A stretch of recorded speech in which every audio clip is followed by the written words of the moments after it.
all your favorite wrestling shows rolled into one.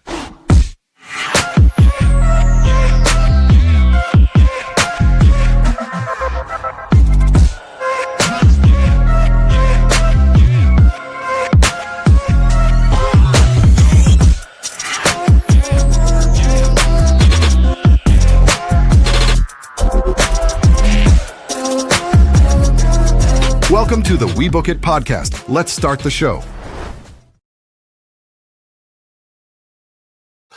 Welcome in, everybody, to another episode of Who's Next on NXT. This is a production of the We Book It podcast channel network. Appreciate you guys so much for tuning in. I am your host, Virgil, here on a Tuesday night to talk to you guys about none other than NXT, but not just NXT. No, because on this very special episode, we've been seeing the build up to it. We had the NXT versus TNA showdown. That's right, not an invasion, a showdown to see who's really the better team. And of course, like I said, who's superior when it comes to wrestling. And of course, like I said, this was a special episode. We had special guests. And of course, we had special matchups that we did not think that we would see. We had the two big elimination matches. We also got Mustafa Ali versus Ethan Page for the North American Championship. We also had the Hardys battling Dark State for the NXT tag titles. Again, it was so good to see. And listen, this did not disappoint at all. The first match of the night saw the Hardys take on two members of Dark State. But before the match could begin, all four members of Dark State attacked the Hardys. Matt and Jeff sent them back out of the ring. And then Dion Lennox and Osiris Griffin ended up repping Dark State in this match, while the other members were booted by the refs and allowed the Hardys to maintain control of the match. This was two veterans taking on two up-and-coming superstars who, despite having already won the NXT tag titles, are still looking for their breakout moment. You could really tell that Griffin and Lennox worked to make sure they looked good against the legendary duo. Even though you could see a huge difference in experience, this ended up being actually a really good wrestling match between them to open up the show. The crowd was into it, and both teams brought a lot of energy. Griffin almost botched an attempt at a finisher from Dark State, but he and Matt recovered, and it led to Matt and Jeff pinning Lennox to become the new NXT Tag Team Champions. Guys, listen, the Hardys have been on a quest for tag team gold. They have continuously said that they want tag team titles wherever they go. And it was important that they added the NXT tag team championships to that. So literally, I believe Matt Hardy probably in his house has every single tag team championship that him and Jeff have won together. They have won the SmackDown Live tag team championships. They won the Monday Night Raw tag team championships.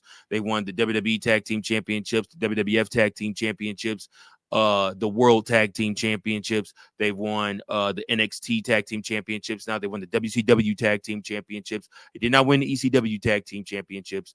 They won what else? They've won the Omega Tag Team Championships. They are TNA World Tag Team Champions right now. They won Ring of Honor Tag Team Championships.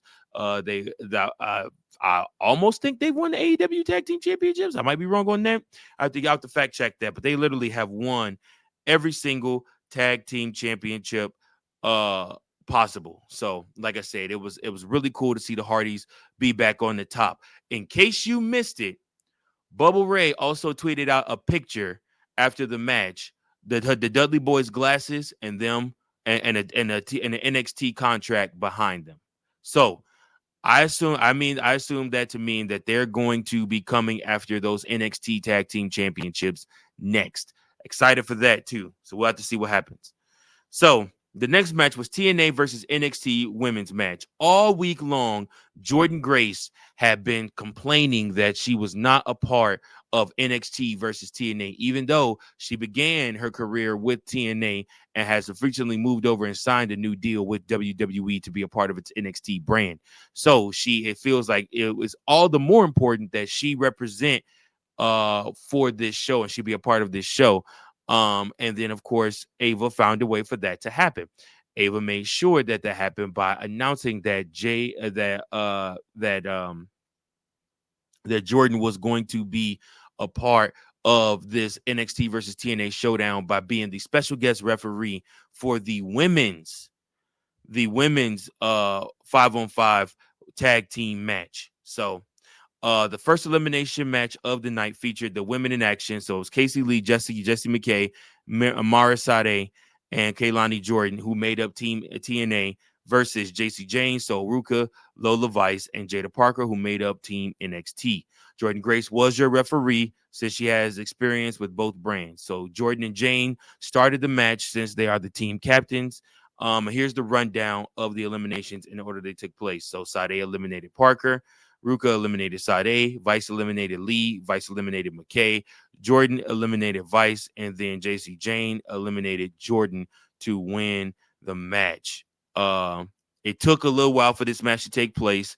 Like I said, Sade scored the first pin, but she was taken out quickly by Sol Ruka immediately after. The match was given enough time to breathe, but the eliminations were clumped together. This was entertaining at times, but it also had a handful of sloppy moments that hurt the overall quality of the match. Team NXT had a big advantage with Jordan being alone against three of them, but their own issues almost got in the way. So Jane scored the win for Team NXT, but Jordan almost made a successful comeback. So yeah, like I said, NXT was able to make the win here. Parker and Vice would be a fun tag team in the women's division. They bring a similar energy in their characters.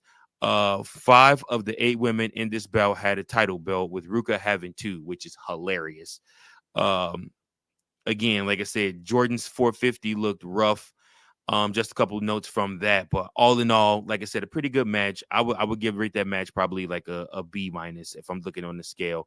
It did what it needed to do, but again, like I said, it was still a good match. So next up, we have Ali going up against Ethan Page. And listen, by no means did I think that Ethan Page was giving up the North American Championship here.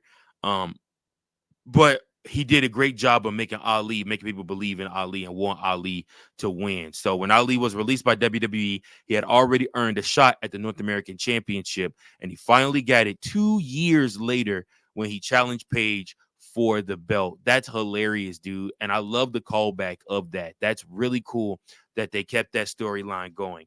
All Ego backed Ali into the corner during their initial lockup, but Ali didn't back down. They had a great exchange of holds and counters that led to Ali almost winning with a backslide. Page tried to leave the match early, but the challenger pulled him back into the ring.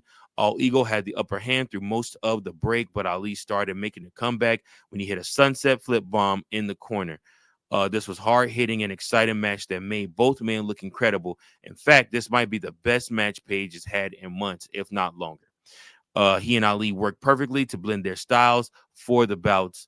After several close counts, 2 counts, Page was able to get the win and retain his North American Championship. Again, I think still this and the Hardy Boyz match were neck and neck for match of the night. I feel like the tag team, the 5-on-5 tag team matches were very, very fast-paced, clumped together. They didn't get too much time to breathe like it would on the PLE. But again, still, this was great. Great TV here. Matt Cardona also had a hilarious segment backstage with Ava and Josh Briggs. It looks like he's probably going to be wrestling on NXT here real soon. And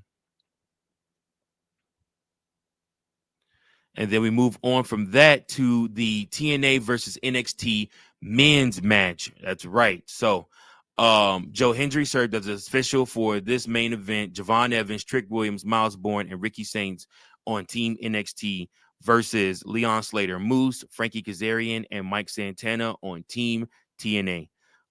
Slater and Evans were preparing to start, but Trick and Kaz tagged themselves in so they could get the action started. I love that. Kazarian eliminated Bourne, and then Slater eliminated Evans, and then Saints eliminated Kazarian, and then Saints eliminated Slater, and then Santana eliminated Saints. If you'll notice in there was one name that never got eliminated in the match, that being the TNA World Champion, Trick Williams. So surprisingly, Bourne was eliminated before the first break to give TNA the advantage very early in the match.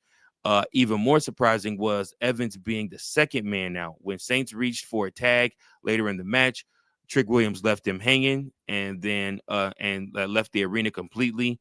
Much like the women's match earlier in the night, bouts with this many competitors can be hard to manage sometimes, but at the same time, the match still looked pretty crisp and clean. The NXT champion put up a good fight and managed to eliminate two competitors after being ditched by Trick Williams, but Santana and Moose were too much for him, and they got the win for Team TNA. Finally, TNA gets a little comeuppance. They aren't finished yet, but they'll get a little comeuppance. Like I said, when it comes to this, um, like I said, it was really good, really good show altogether. Next week, we will have a number one contenders battle royal to determine the next challenger for the NXT Women's Championship at Halloween Havoc, and TNA Knockouts division has been invited to take part. So we could potentially have a TNA Knockouts person, the TNA Knockouts wrestler challenging for the NXT Women's Championship. Would love to see that. That's the big highlight of next week's show. Appreciate each and every last one of you guys that are tuned in to just catch up on what happened on NXT versus TNA Showdown. Hope you guys enjoyed the show. Hope you guys enjoyed this show. Give me your thoughts on TNA versus NXT Showdown. If you would like to see more of them working together, I think that is going to happen here in the near future. So listen, I appreciate you guys so much for tuning in. Thank you all. Make sure that you guys like, share, and subscribe. And until next time, keep those booking pencils sharp. Keep on booking.